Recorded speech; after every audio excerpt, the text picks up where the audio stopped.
नमस्कार। एक बार फिर से आप सभी का बहुत बहुत स्वागत है परीक्षा वर्ल्ड के इस यूट्यूब चैनल में। दोस्तों, आज से हम पढ़ना स्टार्ट करेंगे पॉलिटी यानी कि भारतीय राज्य व्यवस्था के इम्पॉर्टेंट यानी कि मोस्ट एक्सपेक्टेड क्वेश्चन आंसर को। यह हमारा पार्ट 1 है। इस सीरीज के माध्यम से हम डेली बेसिस जो 25 इंपॉर्टेंट जो आपके क्वेश्चन आंसर बन सकते हैं इंडियन पॉलिटी के, उनको हम पढ़ना स्टार्ट करेंगे। दोस्तों, इसी तरह से हम अन्य सीरीज भी स्टार्ट करेंगे, जैसे आपका जो भारतीय राष्ट्रीय आंदोलन है उसके इंपॉर्टेंट प्रश्नों को भी हम पढ़ना स्टार्ट करेंगे इसी तरह से। इसके अलावा इकॉनमी और जियोग्राफी, उनके भी हम 25-25 प्रश्न करके डेली बेसिस पर आप तक पहुंचाते रहेंगे। ये हमारा पहला वीडियो है पॉलिटी का। इसमें हम 25 इंपॉर्टेंट मोस्ट एक्सपेक्टेड क्वेश्चन और आंसर को यहाँ पर डिस्कस करेंगे। यह जो आपकी सीरीज है उत्तर प्रदेश लेखपाल भर्ती परीक्षा के लिए सुपर इंपॉर्टेंट है। इसके अलावा ग्राम विकास अधिकारी का जो री एग्जाम होने वाला है उसके लिए भी यह सीरीज काफ़ी ज़्यादा फायदेमंद है। तो इस सीरीज को आप बिल्कुल ध्यान से अटेंड कीजिएगा और लास्ट में हमें कमेंट बॉक्स में बताइएगा कि आपको यह जो सीरीज है कैसी लगी। अपना सुझाव, अपना फीडबैक कमेंट बॉक्स में हमें ज़रूर दीजिएगा। तो चलिए आज के सेशन को शुरू करते हैं। तो पहला प्रश्न आपके सामने है, वह संविधान संशोधन जिसके द्वारा संविधान में राष्ट्रीय आपातकाल की घोषणा के लिए आंतरिक अशांति की जगह सशस्त्र विद्रोह शब्द जोड़ा गया था। काफ़ी ज़्यादा इंपॉर्टेंट प्रश्न है। आपको पता होगा जो नेशनल इमरजेंसी है आर्टिकल 352 के तहत लगाई जाती है। तो आपको पता होगा इसी आर्टिकल 352 का उपयोग करके 1975 में जो है आपका नेशनल इमरजेंसी लगाया गया था। किसकी जगह? तो आपका जो है आंतरिक अशांति शब्द का प्रयोग करके जो है 1975 में इंदिरा गांधी की गवर्नमेंट के द्वारा जो है नेशनल इमरजेंसी की घोषणा की गई थी। तो इसी में आगे चलकर बदलाव किया जाता है। 1978 में एक संविधान संशोधन अधिनियम लाया जाता है जिसका नाम था और उसने इसमें राष्ट्रीय आपातकाल में कुछ थोड़ा सा बदलाव किया और इसमें एक शब्द जोड़ दिया गया सशस्त्र विद्रोह, यानी कि आंतरिक अशांति की जगह जो सशस्त्र विद्रोह शब्द था यह 44वां संविधान संशोधन अधिनियम 1978 के तहत जोड़ा गया था। अब जो आपका नेशनल इमरजेंसी है वह आंतरिक अशांति के बजाय सशस्त्र विद्रोह के आधार पर लगाई जा सकती है। तो आप इसे याद देखिएगा, इसको जो है हटा दिया गया था आंतरिक अशांति शब्द को 44वें संविधान संशोधन अधिनियम 1978 के तहत। इसके बारे में आपको याद रखना है, भूलना नहीं है। अगला प्रश्न आपके सामने है, भारतीय संविधान की उद्देशिका को संविधान सभा ने कब स्वीकार किया था? इंपॉर्टेंट प्रश्न है। तो भारतीय संविधान की उद्देशिका को संविधान सभा ने स्वीकार किया था 22 जनवरी 1947 को। राइट आंसर आपका हो जाएगा 22 जनवरी 1947 को। काफ़ी ज़्यादा इंपॉर्टेंट प्रश्न है, आप इसे जरूर से याद कर लीजिएगा। कम से कम हमारी जो उद्देशिका है, हमारी जो प्रियम्बल है, उस प्रियम्बल से कम हर साल 1 से 2 प्रश्न देखने को मिलते हैं। तो एक बार आप प्रियम्बल को जरूर ध्यान से पढ़ लीजिएगा।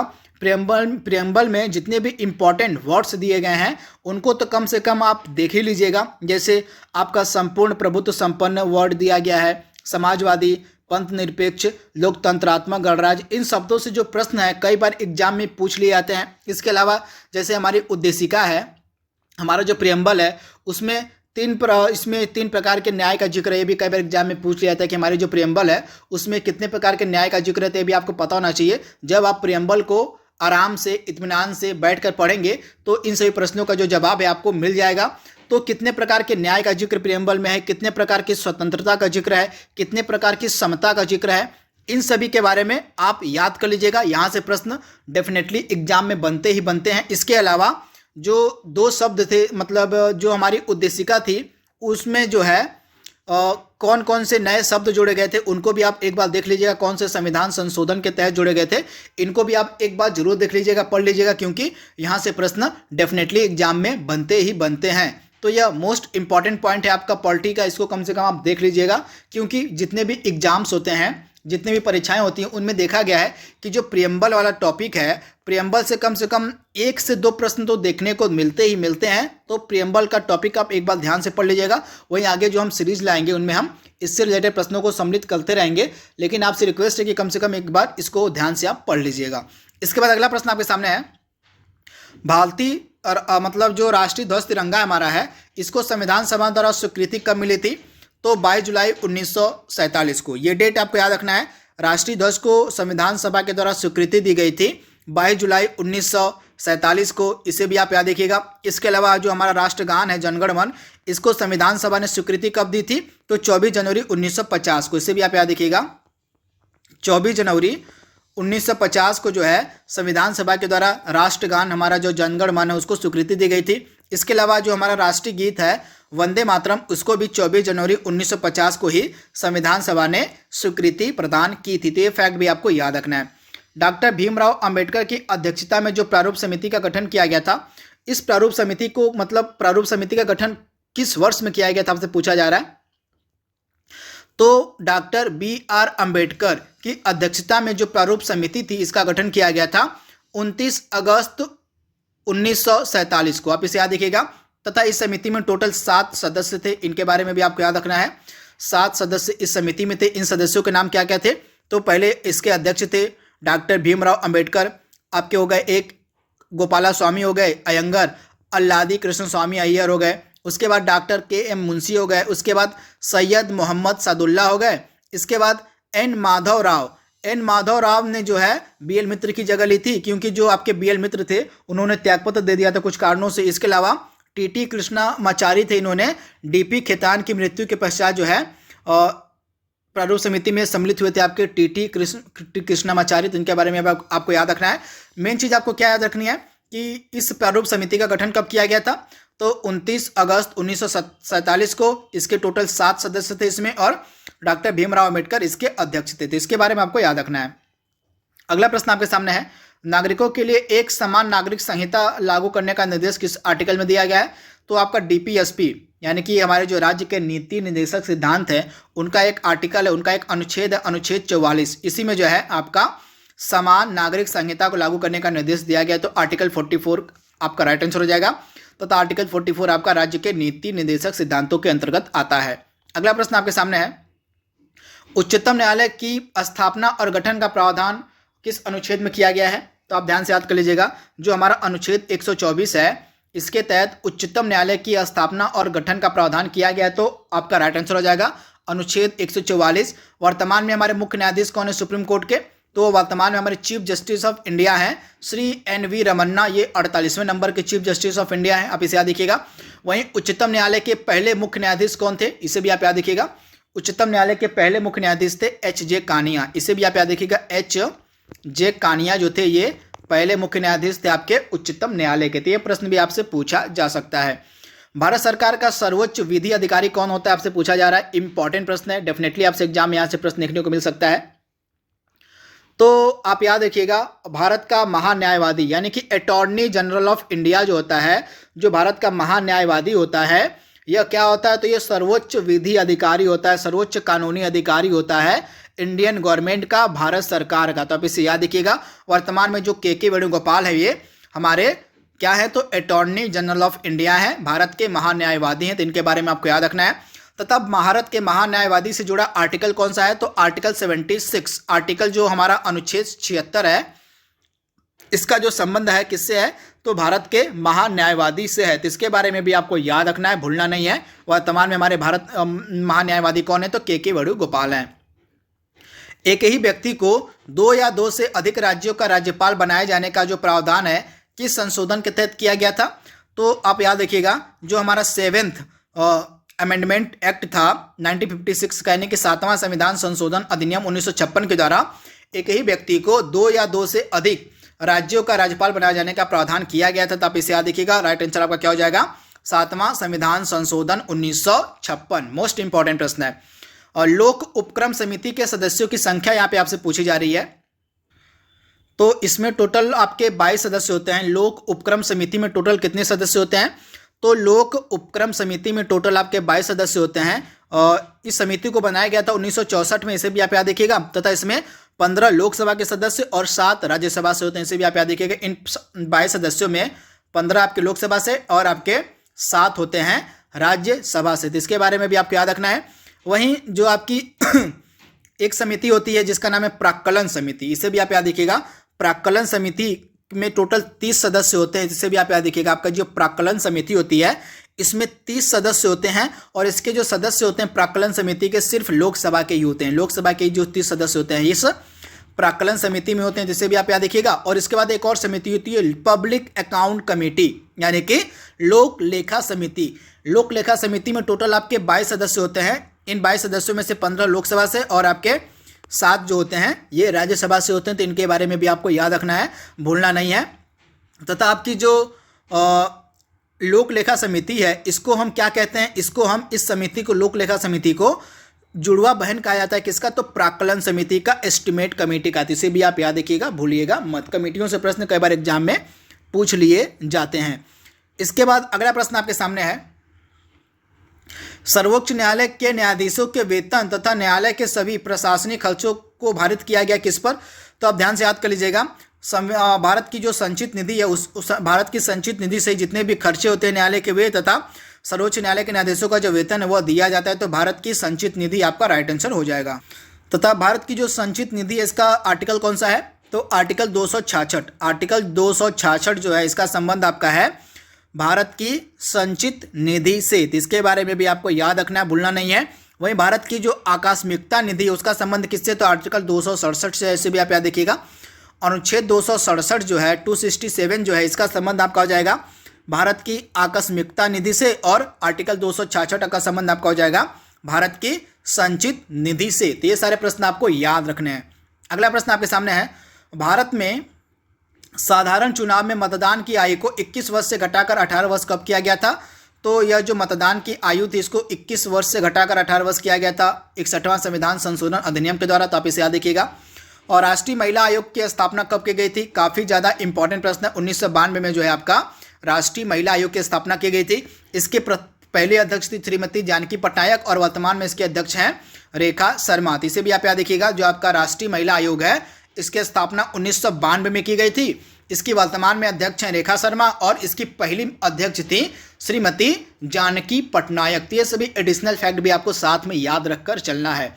संविधान द्वारा मान्यता प्राप्त भाषाओं को किस सूची में रखा गया, किस शेड्यूल में रखा गया है? तो हमारी जो 8वीं अनुसूची है, हमारा जो 8वां शेड्यूल है संविधान का, इसमें जो है टोटल 22 भाषाओं को रखा गया है, जो कि भारत सरकार के द्वारा मान्यता प्राप्त है, संविधान द्वारा मान्यता प्राप्त है। तो आप इसे याद देखिएगा, 8वीं अनुसूची। अनुच्छेद 350 ख के तहत भाषाई अल्पसंख्यक वर्गों के लिए विशेष अधिकारी की नियुक्ति कौन करता है? तो काफ़ी ज़्यादा इंपॉर्टेंट प्रश्न है। तो अनुच्छेद 350 ख के तहत भाषाई अल्पसंख्यक वर्गों के लिए विशेष अधिकारी की नियुक्ति करता है प्रेसिडेंट ऑफ इंडिया। तो आप इसे याद रखिएगा, भारत का राष्ट्रपति। राष्ट्रपति द्वारा क्षमादान की शक्ति, जो कि अनुच्छेद 72 से रिलेटेड है, क्षमादान की शक्ति का संबंध आपका अनुच्छेद 72 से है। तो क्षमादान की शक्ति के तहत मृत्यु दंड को अगर अस्थायी तौर पर निलंबित कर दिया है तो उसको हम क्या कहते हैं? उसको हम कहते हैं प्रविलंबन, यानी कि रिप्राइव, यानी कि मृत्यु दंड को कुछ समय के लिए अगर निलंबित कर दिया जाता है तो उसको हम कहते हैं प्रविलंबन, यानी कि रिप्राइव। तो इसके बारे में भी आपको याद रखना है। अगला प्रश्न आपके सामने है, भारत का एकमात्र राष्ट्रपति जो लोकसभा अध्यक्ष के रूप में भी काम किए थे, आपसे पूछा जा रहा है। तो नीलम संजीव रेड्डी, आप याद रखिएगा, नीलम संजीव रेड्डी जो थे ये एकमात्र राष्ट्रपति थे भारत के जिन्होंने लोकसभा के अध्यक्ष के रूप में भी काम किया था। तो इनके बारे में आपको याद रखना है। तथा ये निर्विरोध निर्वाचित हुए थे, इसे भी आप याद रखिएगा। जो आपके नीलम संजीव रेड्डी थे, ये निर्विरोध निर्वाचित हुए थे। ये कब राष्ट्रपति बने थे? तो वर्ष 1977 में बने थे हमारे देश के राष्ट्रपति। 1977 में ये राष्ट्रपति बने थे। तथा ये निर्विरोध, कब? तो निर्विरोध ये निर्वाचित हुए थे। तथा ये एकमात्र ऐसे राष्ट्रपति हैं जिनके द्वारा लोकसभा की अध्यक्षता भी की गई है। तो ये सारे फैक्ट भी आपको याद रखना है, भूलना नहीं है। इसके अलावा जो वीवी गिरी थे हमारे राष्ट्रपति, ये एकमात्र ऐसे याद रखिएगा, ये वीवी गिरी ने कार्यवाहक राष्ट्रपति व राष्ट्रपति के तौर पर भी कार्य किया। यानी कि आपके जो वीवी गिरी थे, वीवी गिरी जो हमारे राष्ट्रपति थे, ये राष्ट्रपति के अलावा कार्यवाहक राष्ट्रपति के रूप में भी कार्य कर चुके हैं। तो इसे आप याद रखिएगा। तथा हमारे पहले राष्ट्रपति कौन थे? तो डॉक्टर राजेंद्र प्रसाद थे हमारे पहले राष्ट्रपति। ये 2 बार निर्वाचित होते हैं, 1952 में, फिर 1957 में। यानी कि 1952 में पहली बार ये निर्वाचित होते हैं, फिर दोबारा ये 1957 में भी निर्वाचित होते हैं डॉक्टर राजेंद्र प्रसाद, जो कि हमारे भारत के पहले राष्ट्रपति थे। इनके बारे में भी आपको याद रखना है, भूलना नहीं है। चलिए आप कमेंट बॉक्स में बताइए कि वर्तमान में हमारे जो राष्ट्रपति हैं रामनाथ कोविंद जी, ये कौन से नंबर के राष्ट्रपति हैं? इनका जवाब आप कमेंट बॉक्स में हमें दीजिएगा। अनुच्छेद 32 को भारतीय संविधान की आत्मा और हृदय किसने कहा था? तो डॉक्टर भीमराव अंबेडकर ने अनुच्छेद 32 को भारतीय संविधान की आत्मा और हृदय कहा है। जब इस बात का संशय होता है कि न्यायालय ने अपनी अधिकारिता से बाहर जाकर निर्णय दिया है, तब उच्चतम न्यायालय द्वारा किस प्रकार का रिट जारी किया जा सकता है, आपसे पूछा जा रहा है। मोस्ट इंपॉर्टेंट प्रश्न, 100% आपसे एग्जाम में प्रश्न पूछा जा सकता है। तो अगर आप ध्यान से याद कर लीजिएगा, अगर इस बात का संशय हो कि जो न्यायालय है, जो निचला न्यायालय है, अगर वह अपनी अधिकारिता क्षेत्र से बाहर जाकर कोई निर्णय देता है, तो इसके विरुद्ध जो उच्चतम न्यायालय है वह किस प्रकार का रिट जारी कर सकता है, तो उसके ऊपर का जो न्यायालय होगा वह उत्प्रेषण रिट जारी कर सकता है। तो आप इसे याद रखिएगा, इंपॉर्टेंट है। इसमें क्या होता है, तो उत्प्रेषण रिट के तहत जो है किसी वरिष्ठ न्यायालय के द्वारा अधीनस्थ न्यायालय को या न्यायिक निकायों को तब जारी किया जाता है जब इस बात का संशय होता है कि न्यायालय ने, यानी कि जो आपका अधीनस्थ न्यायालय है, उसने अपनी अधिकारिता से बाहर जाकर निर्णय दिया है। तो इसे आप याद रखिएगा, उत्प्रेषण इसको हम कहते हैं। टोटल 5 प्रकार के रिट का जिक्र है हमारे संविधान में। ये 5 प्रकार के रिट कौन कौन से हैं? पहला आपका हो गया बंदी प्रत्यक्षीकरण, जिसको हम हैबियस कॉर्पस के नाम से जानते हैं। उसके बाद दूसरा हो गया परमादेश, जिसको हम मैडमस के नाम से जानते हैं। उसके बाद तीसरा आपका हो गया प्रतिषेध, जिसको हम प्रोहिबिशन के नाम से जानते हैं। चौथा आपका हो गया उत्प्रेषण, और पांचवा आपका हो गया अधिकार परीक्षा, यानी कि क्यूओ वारंटो। तो ये 5 प्रकार के रिट हैं, इनके बारे में भी आपको याद रखना है। फजल अली की अध्यक्षता में राज्य पुनर्गठन आयोग का गठन कब किया गया था? इंपॉर्टेंट प्रश्न है। तो फजल अली की अध्यक्षता में जो आपका राज्य पुनर्गठन आयोग था, इसकी अध्यक्षता इसका गठन किया गया था 1953 में। इंपॉर्टेंट है। तथा यह जो आपका राज्य पुनर्गठन आयोग था, यह 3 सदस्यीय आयोग था, जिसमें फजल अली अध्यक्ष थे और इसके अलावा 2 और व्यक्ति थे, जिनका नाम था के.एम. पणिक्कर और हृदय नाथ कुंजरू। 2 अन्य सदस्य थे इसमें, तो आप इसे याद रखिएगा, के.एम. पणिक्कर और हृदय नाथ कुंजरू ये सदस्य थे, और इनके अध्यक्ष कौन थे? तो फजल अली। तथा इस आयोग का गठन किया गया था 1953 में। मंत्रिपरिषद जो होती है हमारी, किसके प्रति उत्तरदायी होती है सामूहिक रूप से? तो लोकसभा के प्रति जो है मंत्रिपरिषद सामूहिक रूप से उत्तरदायी होती है। इंपॉर्टेंट प्रश्न है। अगला प्रश्न आपके सामने है, त्रिस्तरीय पंचायती राज के गठन का सुझाव किसने दिया था? तो बलवंत राय मेहता समिति ने दिया था। बहुत बार मैंने आपको इसके बारे में बताया है। साधारण विधेयक या वित्त विधेयक के मामले में गतिरोध की स्थिति में आहूत संयुक्त बैठक की अध्यक्षता कौन करता है, आपसे पूछा जा रहा है। तो आपकी जो ज्वाइंट सेशन होता है, चलिए आप कमेंट बॉक्स में बताइए कि जो आपका ज्वाइंट सेशन होता है यह किस आर्टिकल, किस अनुच्छेद के तहत बुलाया जाता है। तथा आपका जो ज्वाइंट सेशन होता है इसको बुलाता है प्रेसिडेंट ऑफ इंडिया, यानी कि भारत के राष्ट्रपति के द्वारा जो है आपका ज्वाइंट सेशन बुलाया जाता है, यानी कि संयुक्त बैठक को बुलाया जाता है भारत के राष्ट्रपति के द्वारा। परंतु इसकी जो अध्यक्षता है वह किसके द्वारा की जाती है? तो लोकसभा स्पीकर, यानी कि लोकसभा अध्यक्ष के द्वारा। तो ये फैक्ट आपको जान लेना है, बहुत ही इंपॉर्टेंट फैक्ट है। आप कमेंट बॉक्स में हमें बताइए कि जो आपका ज्वाइंट सेशन होता है, जो आपकी संयुक्त बैठक होती है, वह किस अनुच्छेद के तहत बुलाई जाती है। लोकसभा की कार्य मंत्रणा समिति, नियम समिति और सामान्य प्रयोजन समिति जैसे महत्वपूर्ण समितियों की अध्यक्षता कौन करता है? तो आप ध्यान से याद कर लीजिएगा, लोकसभा की कार्य मंत्रणा समिति, नियम समिति और सामान्य प्रयोजन समिति जैसे महत्वपूर्ण समितियों की अध्यक्षता करता है आपका लोकसभा स्पीकर। वर्तमान में कौन है? तो ओम बिरला है। तो इसे भी आप याद रखिएगा। अगला प्रश्न है, कोई विधेयक धन विधेयक है या नहीं, यह कौन निश्चित करता है? तो लोकसभा अध्यक्ष जो होता है वह बताता है कि कोई विधेयक धन विधेयक है या नहीं, यह लोकसभा स्पीकर के पास अधिकार है। तो आप इसे याद रखिएगा। आज का लास्ट प्रश्न आपके लिए है, सरकारिया आयोग जो 1983 में बना था, पुंछी आयोग जो 2007 में बना था, यह किससे संबंधित है? तो ये दोनों जो आयोग आपके हैं, सरकारिया आयोग जो 1983 में बना था और पुंछी आयोग जो 2007 में बना था, इन दोनों का संबंध है सेंटर स्टेट रिलेशंस, यानी कि केंद्र राज्य संबंध से संबंधित है आपके ये दोनों आयोग। तो इनके बारे में आपको याद रखना है। तो दोस्तों इस तरह से हमारा पहला वीडियो था। इसमें हमने 25 इंपॉर्टेंट, इसके अलावा और भी बहुत सारे एडिशनल फैक्टों को हमने यहाँ पे डिस्कस कर लिया है। आप कह लीजिए टोटल 40 से 45 प्रश्न इस तरह से आपके सॉल्व हो गए हैं, कंप्लीट हो गए हैं। तो यह वीडियो आपको कैसा लगा, आप हमें कमेंट बॉक्स में अपना सुझाव जरूर दीजिएगा। तो आज के लिए बस इतना ही। Thank you, thanks for watching, thank you.